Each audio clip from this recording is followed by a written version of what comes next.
Another sprint is gone. Would you believe it? Well, let's look at what we've accomplished. Hi everyone, Michael from Pixeesoft here. Welcome to the series on migrating our existing application from bare metal to cloud. This will be an exhaustive review of our previous sprint, and we have a lot to cover. So let's get started. On this channel, we talk about software development, agile, and everything in between. So if you're new here, welcome. If you like what you're seeing, make sure to subscribe and hit the bell so that you get notified as soon as the new video comes out. So for those of you that haven't seen our daily stand-ups, a quick recap. We're continuing the migration of our existing application from bare metal to cloud. I'll link up the motivations behind in a card above because it has been described in previous videos very thoroughly. The deployment of choice has been, after, let's say, initially a bumpy ride, Kubernetes, namely Google Cloud Platform's offering the Google Kubernetes engine. And the main aim of this sprint was to get the API-driven services fully deployed so that we can test their interaction. And just like the previous sprint, this sprint had sprint planning, where we took tasks and put them in the sprint, and we hoped for achieving all of them.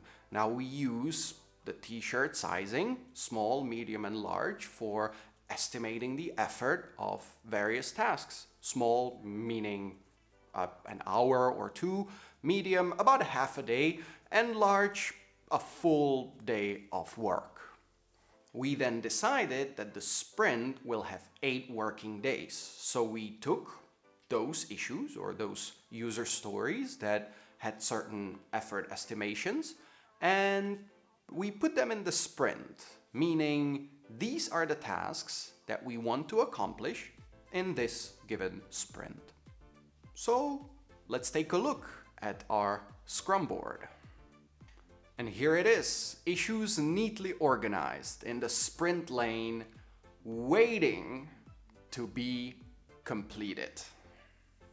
And here is the board after the sprint.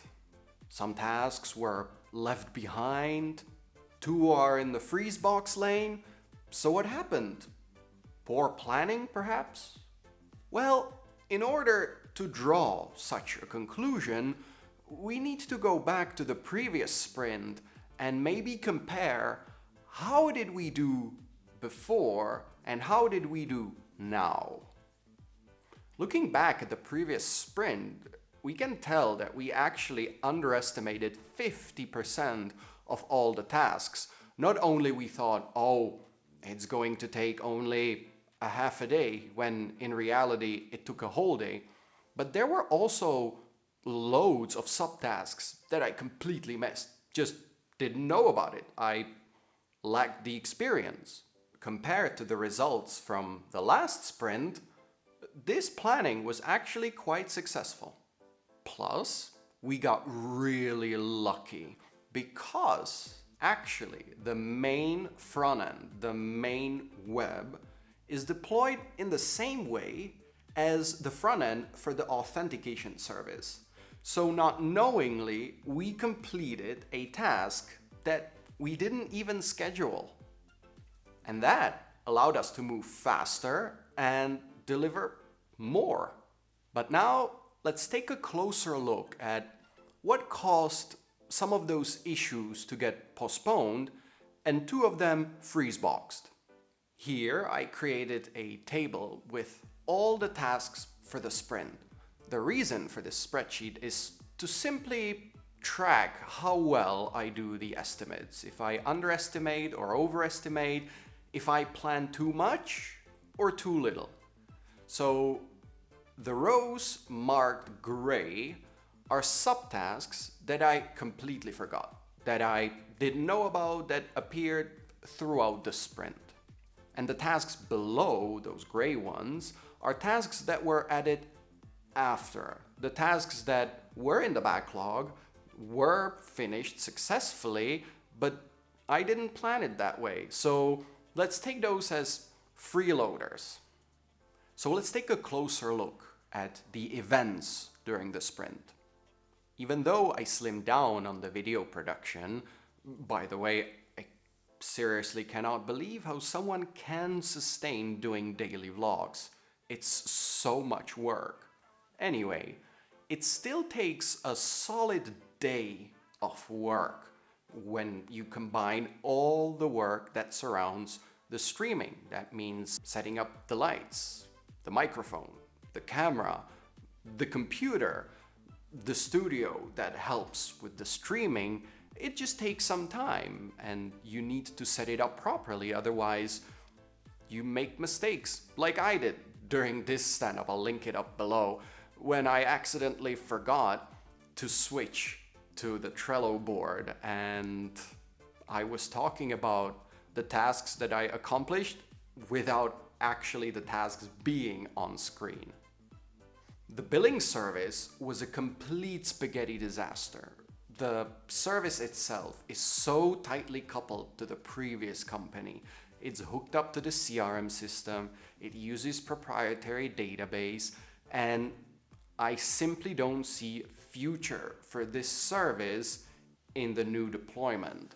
And while I knew right from the beginning that I'll want to replace it by something newer or some SaaS like Stripe or Square, I didn't know that I won't be using it at all. So we had to pivot, and the pivot was creating dummy endpoints, simply endpoints that the application is calling from various places and return the answers or responses that are expected.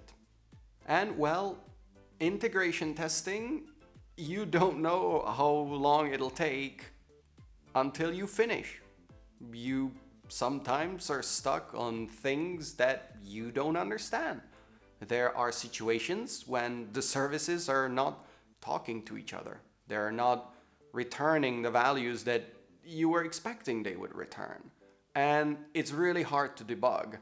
I'm not complaining, this is part of my job, but it's something to know for the future. It's something to put as a subtask for the next deployment, because this takes time and sometimes it goes like this and sometimes it doesn't.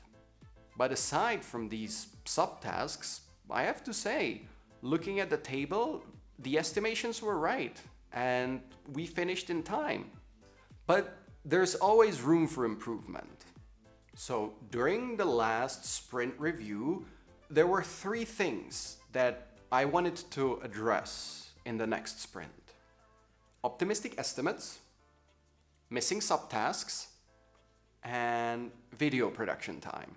So how did we do in these areas? So for the task estimation, during our last sprint planning, I adjusted the estimates, and based on the lessons learned from the previous sprint, I managed to fine-tune those estimations to make sure that it really reflects the reality. And that resulted in tasks that were accurately estimated, and judging by the look at the table, I think that went pretty well. With the missing subtasks, it's a bit tricky because you don't know until you know, which is a weird thing to say, but that's the way it is. I thought I could account for the extra work by increasing some estimations of certain tasks. But then again, as I mentioned with the integration, you never know how much time you'll need to fully debug the system. It all boils down to the experience of your team. Sometimes you'll have tasks that some of your team members already saw before, and they'll know. They'll say, no, this integration can take up to 2 days. You never know what can go wrong. So I guess practice makes perfect. And as for the video production, if I leave out the sprint review like this and sprint planning, we actually slimmed down to, 8 videos in 1 day of work combined. which is a huge improvement because in the previous sprint we had 3 stand-up videos and it took 1.5 days. So that's definitely more value in the time. So definition of done for the sprint. Which tasks did I finish? Which tasks are done? Did we reach the goal? Well, the authentication service is deployed both as an API endpoint and as GUI. The main API service is deployed both as an API endpoint and as the front end GUI, and that's an extra. When it comes to the billing service, it's deployed as an API endpoint, but it's mocked and it doesn't have any GUI. And on top of all of that, we have tested that the interaction between the services is actually working. And what about technical debt? Anything new? Well, unfortunately, yes. As mentioned, the billing service is a mock. It serves no purpose other than to make sure that the whole system doesn't collapse. But it doesn't bill anyone. It's not making any invoices. It's not charging any credit. It's pretty much just a dummy endpoint. Just returns true when someone wants to hear the truth. It returns a mocked hash for a blocking of credit, but other than that, it's just a dummy endpoint that will need to get replaced. And that is a huge technical debt. It works, but it cannot go into production. The deployment is YAML based, and that's great, but the underlying infrastructure isn't. Now, there are tools for this, such as Terraform, that help bootstrap the whole infrastructure. And I have to say that wasn't the aim right now. The aim is to migrate it to the cloud, and then we can fine-tune it as much as we want. But each drag and drop, each console clicking, each hard-coded infrastructure is a vendor lock-in, and it is technical debt. So it has to go into the table of tasks to address in the future. And for now, the GUI, the main front end for the whole application, lives in the same repo as the API service. While this isn't a problem per se right now, it might be a problem in the future. But it sort of makes sense now because it's basically the good old LAMP deployment when everything lived on one server. And as this whole deployment is basically one Docker container, it's okay for now.